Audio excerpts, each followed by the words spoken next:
Dear students, a very good morning. How are you? I hope you all okay. So, as you know that we are continuing the revisions. So, today we will start the revision of chapter 10 of class 12, that is microbes in human welfare. So, what do you understand from the name of the chapter? Microbes in human welfare. This seems like to be shocking. In the previous class, we just finished the revision of human health and disease, and in that chapter we saw that how microorganisms are harmful for us. But here the chapter is just opposite to it, microbes in human welfare.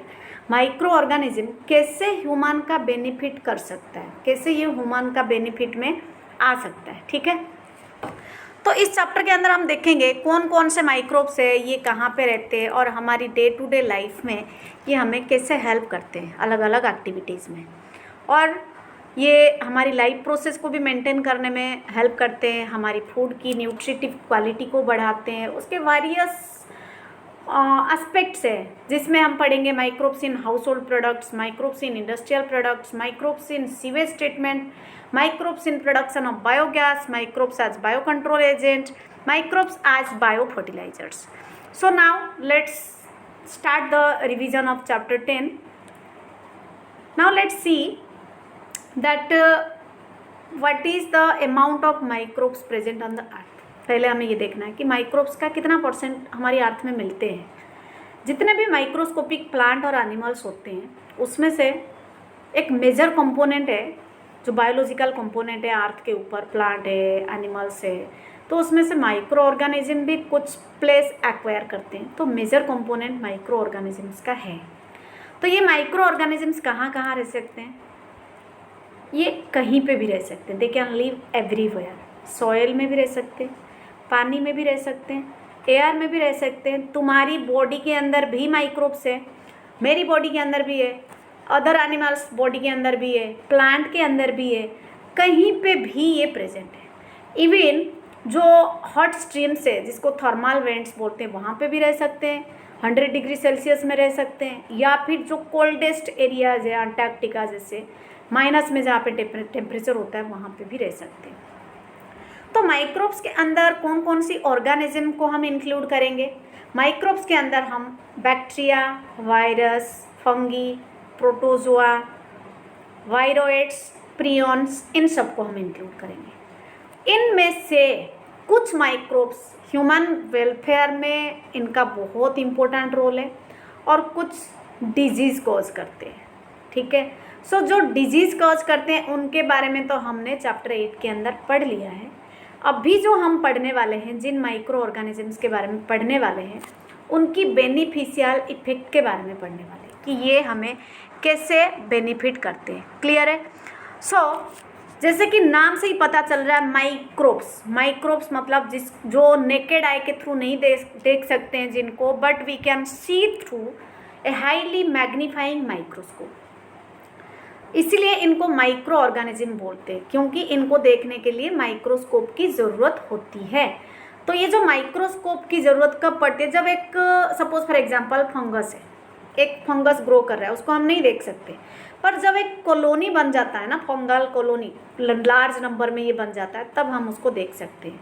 ठीक है, तो single microbes को हम नहीं देख सकते, but जब ये कॉलोनी बना लेते हैं तो उस कॉलोनी को हम देख सकते हैं. Clear? So let's see what are different type of microorganisms and how they look like. So you can see the diagram here. Bacteria जो दिखा रखा है फिगर 10.1 में, ये दिखा रखा है रॉड शेप बैक्टीरिया जिसको मैग्नीफाई किया गया है. पहले में मैग्नीफाई कितना किया गया है? 1500x तक किया गया है, तभी ये हमें ऐसे दिख रहा है, जैसे कैप्सूल, कलरफुल कैप्सूल होती है ना, वैसे दिख रहा है. दूसरा जो है वो है स्पेरिकल शेप्ड, इसको 1500x तक मैग्नीफाई किया गया है, ये सर्कुलर दिख रहा है बी में देखो. और सी में जो है इसको 50,000x तक मैग्नीफाई किया गया है, इसमें फ्लैजेला दिख रहा है। ये जो एक्स मैं बोल रही हूँ आपको समझ में नहीं आ रहा होगा, जब आप लैब के अंदर जाओगे माइक्रोस्कोप में अलग अलग लेंस होती है, 10x, 15x, 25x। तो अगर हमें कोई माइक्रोस्कोपिक ऑर्गेनिज्म को देखनी है तो कम पावर में अगर नहीं दिखता है तो हम उसका पावर बढ़ाते हैं वो लेंस को चेंज करके।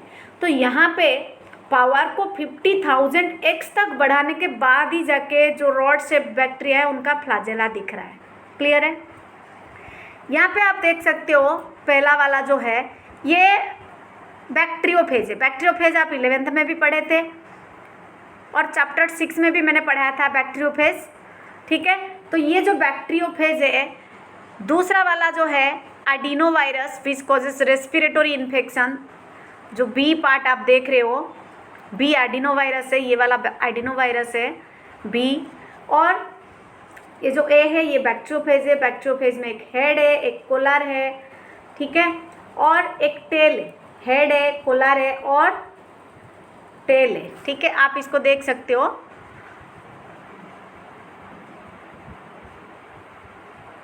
ठीक है, फिर थर्ड वन जो दिखा रहा है रॉड शेप्ड टबाको मोजाइक वायरस है, TMB जिसको बोलते हैं।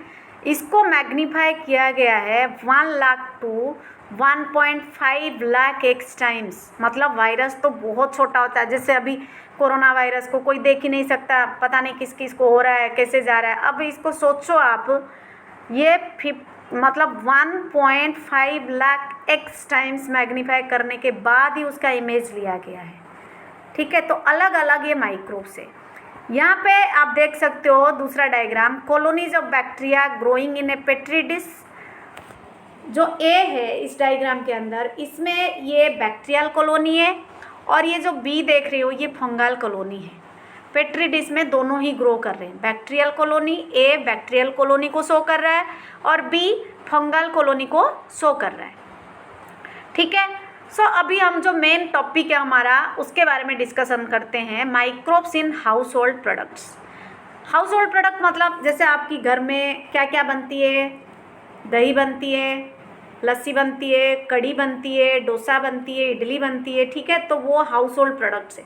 तो इन हाउस होल्ड प्रोडक्ट्स को बनाने में माइक्रोब्स का क्या रोल है, ये कैसे एक इम्पोर्टेंट रोल प्ले करते हैं। जैसे कि आपको पता है कि जो माइक्रोब्स हैं ये सिर्फ डिजीज़ फैलाने के लिए नहीं, हमें डिजीज़ से बचाने के लिए भी हेल्प करते हैं। कैसे हेल्प करते हैं? A common example is the production of curd from milk. Curd मतलब होता है दही। दूध से जब दही जमती है तो उसके लिए एक बैक्टीरिया रिस्पॉन्सिबल होता है जिसका नाम है लैक्टिक एसिड बैक्टीरिया, और हम इसको लैक्टोबैसिलस बैक्टीरिया भी बोल सकते हैं, लैक्टिक एसिड बैक्टीरिया। ये क्या करता है, जो मिल्क होता है, जो दूध होता है, दूध में से पार्शियली डाइजेस्ट कर देता है प्रोटीन को, और जैसे ये पार्शियल डाइजेशन कर देता है प्रोटीन को तो दूध कोआगुलेट होने लगता है, जमने लगता है, और जमने के बाद ये किस में कन्वर्ट हो जाता है, ये दही में कन्वर्ट हो जाता है। ठीक है, तो दही जमाने के लिए हम थोड़ा अमाउंट में इनोकुलम को डालते हैं, जिसको हम स्टार्टर बोल सकते हैं और हिंदी में जिसको हम जामुन बोलते हैं। दूध में जब थोड़ा सा डाल देते हैं तो वो क्या करता है, उसमें एक्चुअली हम बैक्टीरिया को ही डालते हैं। ठीक है, बैक्टीरियल कॉलोनी होती है, जो खाते हो दही वो बैक्टीरिया को आप खाते हो, और ये हमारे लिए कैसे बेनिफिट है, ये स्टोमक में जो डिजीज़ कॉजिंग माइक्रोब्स है उनको चेक करता है, और साथ में ये विटामिन B12 की कंटेंट को भी बढ़ाता है, इंक्रीजेस विटामिन B12। ठीक है, और दूध को दही में जमने के लिए एक सुइटेबल टेम्परेचर की भी रिक्वायरमेंट होती है। क्वेश्चन आता है, write the importance of lactic acid bacteria और लैब। तो आप क्या लिखोगे, आप लिखोगे कि लैक्टिक एसिड बैक्टीरिया और lactobacillus bacteria converts milk into curd as well as it partially digests the milk protein, due to which we can easily digest curd than milk. And next one, it increases the vitamin B12 content and also checks the microbes और disease causing microbes. इसका मतलब है जो हमारी body के अंदर microbes grow कर रहे होते हैं उनको भी ये जो लैक्टिक एसिड बैक्टीरिया होता है उनको कंट्रोल कर देता है, रेगुलेट कर देता है। ठीक है। नेक्स्ट बोल रहा है, ये तो हो गया बैक्टीरिया का बेनिफिशियल, लैक्टिक एसिड बैक्टीरिया। तो अगर क्वेश्चन पूछा जाएगा give an example of A bacteria which used in house hold product, तो आप क्या लिखोगे? Lactic acid bacteria. तो कैसे गए? तो ये भी लिख सकते हो। फिर बोल रहा है कि जो डो होता है, जैसे कि हम डोसा इडली बनाते हैं, जो पेस्ट बनाते हैं उसका, वो फ्लॉपी होता है, स्पॉन्जी होता है। ये कैसे होता है? क्योंकि इसमें से कार्बन डाइऑक्साइड निकलता है।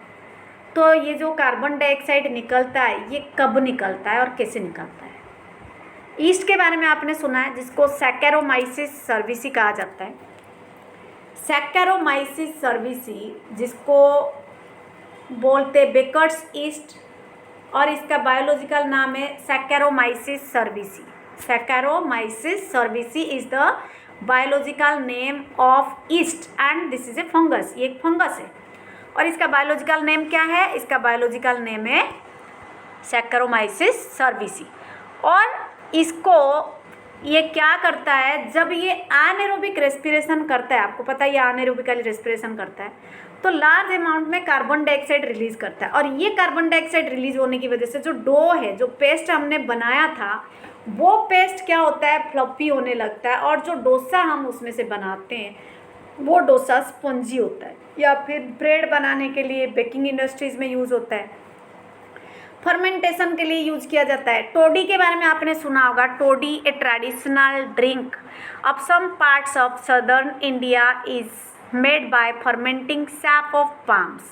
सैप का मतलब होता है जो जूस होता है, रस होता है, जो पाम होता है, डेट पाम और पाम, उसका जो लीफ से जो जूस निकलता है, उस जूस को फर्मेंटेशन प्रोसेस के थ्रू ये जो ईस्ट है, सैकेरोमाइसिस सर्विसी, ये किस में कन्वर्ट कर देता है?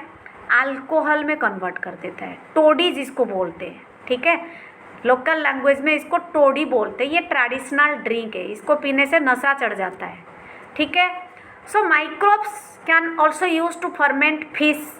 मछली का अचार भी आपने देखा होगा, मॉल वगैरह में गए होंगे तो। नहीं देखा?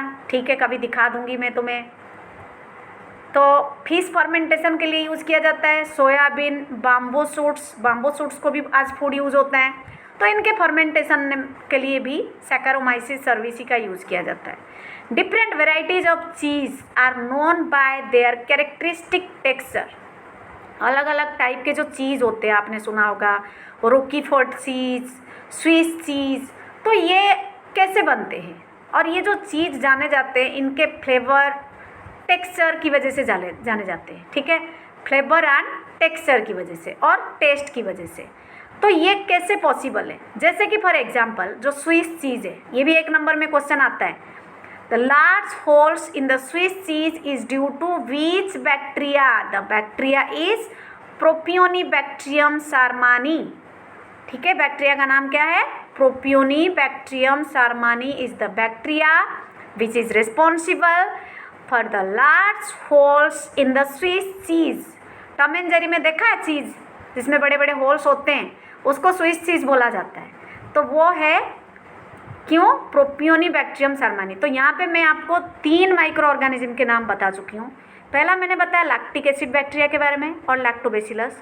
दूसरा मैंने बताया फंगस के बारे में, जो कि सैकेरोमाइसिस सर्विसी है। अब तीसरा मैंने एक बैक्टीरिया के बारे में बताया जिसका नाम है प्रोपियोनिबैक्टीरियम सार्मानी, ठीक है।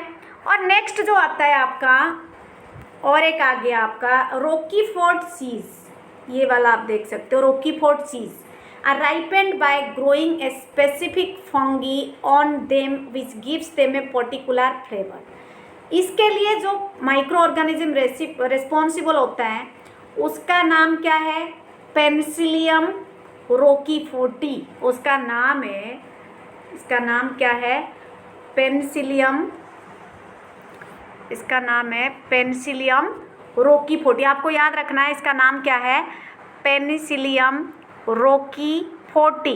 याद रखो, Roquefort cheese is ripened by growing a specific fungi on them which gives them a particular flavour. So यहाँ पे बुक में इसका नाम नहीं है, आपको याद रखना है penicillium roqueforti is the fungus which gives और which is responsible for ripened colour of the Roquefort cheese means it looks yellow in colour. अगर आप देखोगे अलग अलग कलर के चीज़ अवेलेबल होते हैं तो उसमें से जो येलो कलर का लुक है वो एक फंगस की वजह से होता है जिसका नाम है पेनिसिलियम रोकीफोर्डी.